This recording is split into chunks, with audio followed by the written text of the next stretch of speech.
Hello guys, നമുക്കിന്നൊരു reception ഉണ്ടായിരുന്നേ കൊട്ടാരക്കരയിൽ. അപ്പം നമ്മൾ മൂന്നാളും കൂടെ പോയതാണ്. ഞാൻ, ഷൈബ, സബിന. അങ്ങനെ നമ്മൾ മൂന്നാളും കൂടെ പോയിട്ട് വരുന്ന വഴിയാണേ.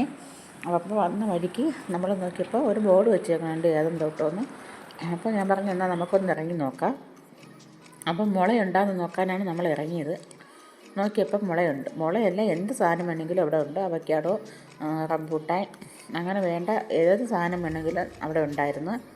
അപ്പം നമ്മൾ റംബൂട്ടാൻ്റെ തൈ വാങ്ങിച്ച്, മുളക് തൈ വാങ്ങിച്ച്, 2 സൈസ് മുളക് തൈ നമ്മൾ വാങ്ങിച്ചിട്ടുണ്ടായിരുന്നു. അപ്പോൾ ഞാൻ കണ്ടപ്പോൾ എനിക്ക് ഇഷ്ടപ്പെട്ടപ്പോൾ ഞാൻ അവിടുത്തെ വീഡിയോ ഒന്നെടുത്തതാണേ. അപ്പോൾ പല സൈസിലുള്ള ഓർക്കിഡുകളാണ്. ഓർക്കിഡുകൾ കളർ ഒരു രക്ഷയില്ലാത്ത കളറുകൾ. അപ്പോൾ അതിൻ്റെ വീഡിയോ ഒക്കെ ഞാൻ എടുത്തതാണ്.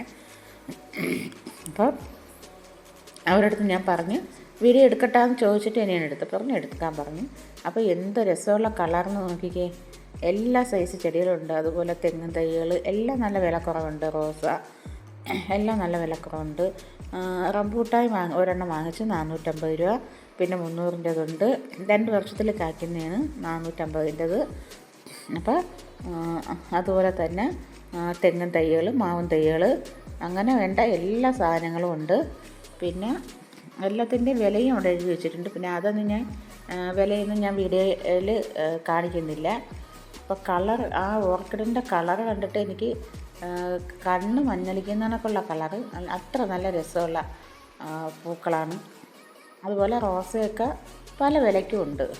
പല വിലയ്ക്കുള്ള റോസയുണ്ട്. നമുക്ക് നമ്മൾ കയ്യിൽ പൈസ ഒതുങ്ങാവുന്ന രീതിയിൽ വാങ്ങിക്കാനുള്ള എല്ലാ സാധനങ്ങളും ഉണ്ട്. അപ്പോൾ നിങ്ങൾ ഈ കൊട്ടാരക്കര പോണ വഴിക്കോ അങ്ങോട്ട് പോകുമ്പോഴോ ഇങ്ങോട്ട് പോകുമ്പോഴോ ഒക്കെ നിങ്ങൾ നോക്കണം. വണ്ടിയിലായാലും ബസ്സിലായാലും ഒക്കെ നിങ്ങൾ നോക്കണം. അപ്പോൾ ആമ്പലുണ്ട്, പല സൈസ് ആമ്പൽ പൂക്കളുണ്ട്. അപ്പോൾ നിങ്ങൾക്ക് ഇറങ്ങി നോക്കിക്കഴിഞ്ഞാൽ നിങ്ങൾക്ക് കയ്യിൽ ഒതുങ്ങുന്നതാണെങ്കിൽ നമുക്ക് ഇഷ്ടപ്പെടുന്ന സാധനങ്ങൾ നമുക്ക് വാങ്ങിച്ചാൽ, നമ്മളെ കയ്യിൽ പൈസ എത്രയാണോ ഉള്ള അനുസരിച്ചുള്ള സാധനങ്ങൾ നമുക്ക് വാങ്ങിക്കാം. അപ്പോൾ ഇതൊക്കെ 2 വർഷത്തിൽ കായ്ക്കുന്ന തെങ്ങാണെന്ന് പറഞ്ഞത്. ഈ സാധനം അതിൻ്റെ പേരെന്തോ അവർ പറഞ്ഞു, പക്ഷേ അത് ഞാൻ മറന്നുപോയി. ഈ സാധനം കൂടുതൽ ഇൻഡോറിൽ വെക്കുന്നതാണ്, പെട്ടെന്ന് പോകുന്നതാണെന്ന് പറഞ്ഞു. ഇത് നമുക്ക് ഒരു പിന്നെ മെഡിക്കൽ ഷോപ്പുകളിൽ, അതുപോലെ സ്വർണ്ണക്കടകളിലൊക്കെ വെക്കുന്നതാണ് ഇപ്പോൾ ഞാൻ കാണിച്ചത്. അപ്പം നമ്മൾ ബില്ലിടുകയാണ്, സാധനങ്ങൾക്കൊക്കെ നമ്മൾ ബില്ലിടുകയാണ്. അപ്പം നമ്മൾ വാങ്ങിച്ച സാധനമാണ് ഇത്. അപ്പോൾ ഇന്നത്തെ വീഡിയോ ഇത്രയാണ്. അസ്സലാമു അലൈക്കും.